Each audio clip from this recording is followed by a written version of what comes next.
आइए अब कुछ उदाहरण देखते हैं उद्यमिता के, एंटरप्रेन्योरशिप के।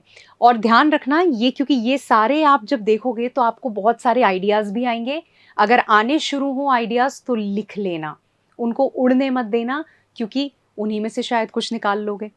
और ये जितने भी उदाहरण अभी हम जिन पर बात करेंगे, आप देखोगे ये कोई बहुत बड़े इधर उधर के नहीं हैं, ये आपके आजू बाजू ही लोगों ने नीड, ज़रूरत को पहचाना और उस पर अपना व्यवसाय खड़ा किया।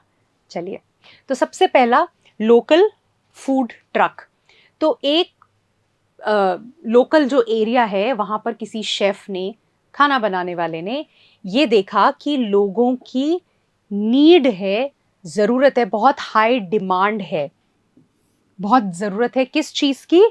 स्वादिष्ट भोजन के ऑप्शंस की, अलग अलग स्वादिष्ट भोजन के विकल्प उन्हें चाहिए। तो उसने ये नीड, ये डिमांड को पहचाना कि सिटी में इसकी ज़रूरत है। अब जैसे ये पहचाना तो एक्शन क्या लिया? उसने एक फूड ट्रक चालू कर दिया। फूड ट्रक जिसमें ट्रक लेकर के आप घूमते हुए खाना ऑफर कर रहे हो। अच्छा, टेस्टी, बहुत एक्सपेंसिव नहीं, हाई क्वालिटी का खाना उन्होंने शुरू किया कि लोगों को ज़रूरत है, चलिए ट्रक ही चलाते हैं, किसी को कहीं जाने की ज़रूरत नहीं है, हम ही जगह जगह पर वो खाना दे रहे हैं। तो क्वालिटी भी है, टेस्टी भी है, और साथ ही प्राइस भी अच्छी रख ली, है ना। अब जब ये शुरू किया तो धीरे धीरे क्या हुआ कि उसका खाना इतना मशहूर हो गया, लोगों को पसंद आया। और जब आपको कोई चीज़ अच्छी लगती है तो आप क्या करते हो? आप औरों को बताते हो उसके बारे में। तो यही चीज़ लोगों ने भी करना शुरू किया, उसके बारे में बात की, वो धीरे धीरे इतना मशहूर हो गया कि फिर उस शेफ ने ओवर द टाइम जा कर के एक छोटा सा रेस्टोरेंट खोल लिया, है ना। ये है उदाहरण एंटरप्रेन्योरशिप का।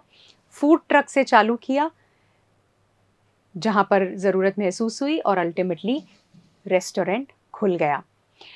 ये देखते हैं, फ्रीलांस ग्राफिक डिज़ाइनर। अब एक मान लीजिए बड़ा प्रतिभाशाली ग्राफिक डिज़ाइनर है। अब आप में से कई लोग हो सकते हैं बहुत अच्छा ग्राफिक डिज़ाइन करते हैं, तो आप आइडिया है।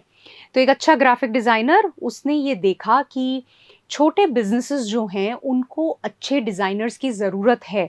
उनको चाहिए जो अफोर्डेबल हो, बहुत ज़्यादा पैसा ना लेते हों, क्वालिटी बहुत अच्छी हो उन ग्राफिक्स की जो वो डिज़ाइन करते हों, और वो सर्विसेज की ज़रूरत है बिजनेसेस को। ये ज़रूरत उन्होंने पहचानी। तो फिर इसका क्या किया उसने? उसने ऑफर करना शुरू किया फ्रीलांस डिज़ाइन सर्विसेज।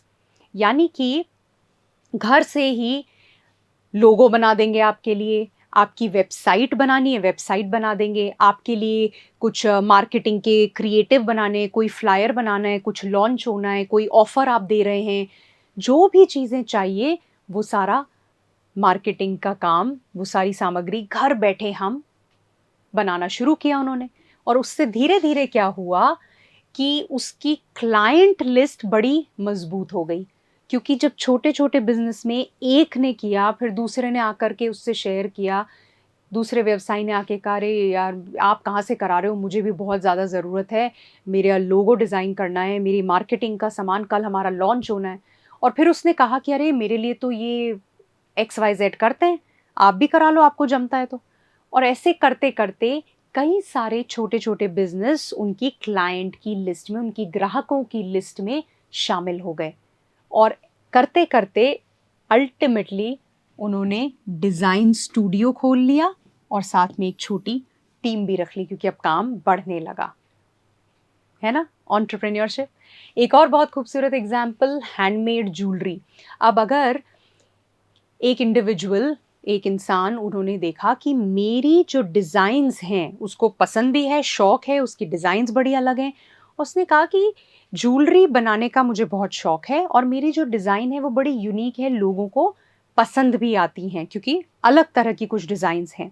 तो फिर क्या किया, ये चीज़ जब देखी तो उन्होंने क्या शुरू किया, ज्वेलरी बना करके, जैसे इट्सी जैसे प्लेटफॉर्म्स होते हैं ऑनलाइन, उन पर बेचना शुरू किया, और साथ में लोकल मार्केट जो दुकानें हैं वहाँ पर मे बी एक छोटी सी दुकान पे या किसी और दुकान वाले को दे दिया और लोकल मार्केट में बेचना शुरू किया, है ना। अब यहाँ नीड नहीं थी, कोई ऐसी ज़रूरत नहीं थी जो कि गैप है, लेकिन एक नया उत्पाद यहाँ पर वो लाए क्योंकि उन्होंने उनकी जो डिज़ाइन है वो बहुत अलग थी, यूनिक थी और उन्होंने देखा लोगों को पसंद आ रही है, ऐसी मार्केट में तो नहीं है। तो एक नया चीज़ वो लेकर आए और फिर उसको छोटा-छोटा करके शुरू किया ऑनलाइन प्लेटफ़ॉर्म पे, लोकल मार्केट में।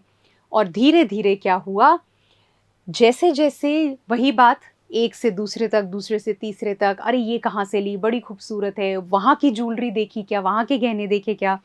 करते-करते उसकी फॉलोइंग इतनी अच्छी हो गई कि धीरे-धीरे एक सक्सेसफुल ऑनलाइन स्टोर खोल लिया, है ना? और कई सारे लोकल जो बुटीक होते हैं, दुकानें होती हैं स्थानीय, वहीं उस एरिया के जो बुटीक हैं, उनके साथ ये बात हो गई कि मेरी ये ज्वेलरी है, आप रखना शुरू कीजिए, तो कुछ प्रॉफ़िट शेयरिंग हम कर लेंगे, बाँट लेंगे आपस में जो भी मुनाफ़ा होता है। और ऐसा करना शुरू किया और साथ ही में ऑनलाइन एक स्टोर खोल लिया।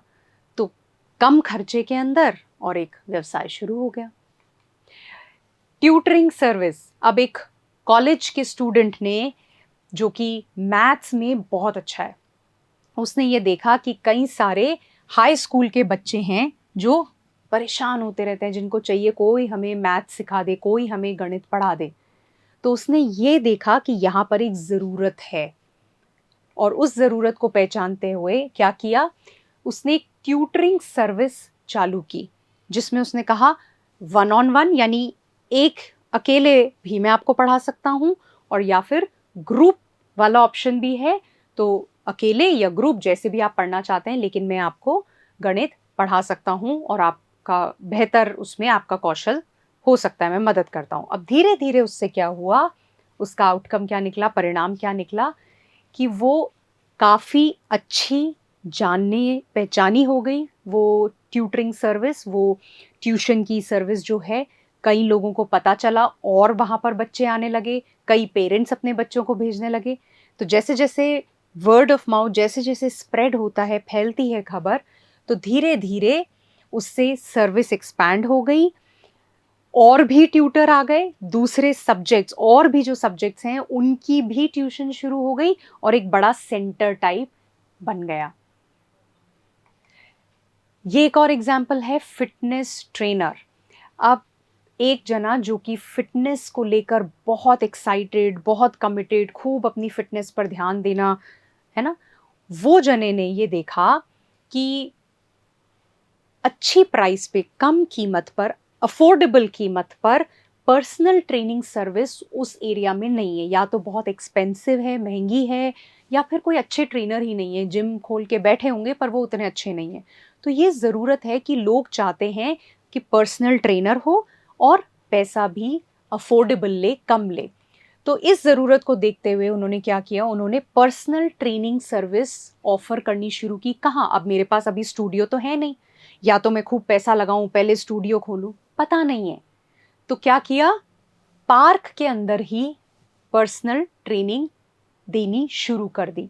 पार्क हो गई, कम्युनिटी सेंटर हो गई, आपने किसी और जगह कुछ वॉलंटियर कर दिया, यहाँ पर मैं एक सेशन ले लूँगा, ऐसे करके। और उसका परिणाम क्या हुआ? उसका परिणाम हुआ कि बिज़नेस बढ़ते-बढ़ते एक से दूसरा, वही वर्ड ऑफ माउथ बढ़ते-बढ़ते, ट्रेनर ने इवेंचुअली एक छोटा जिम खोल डाला।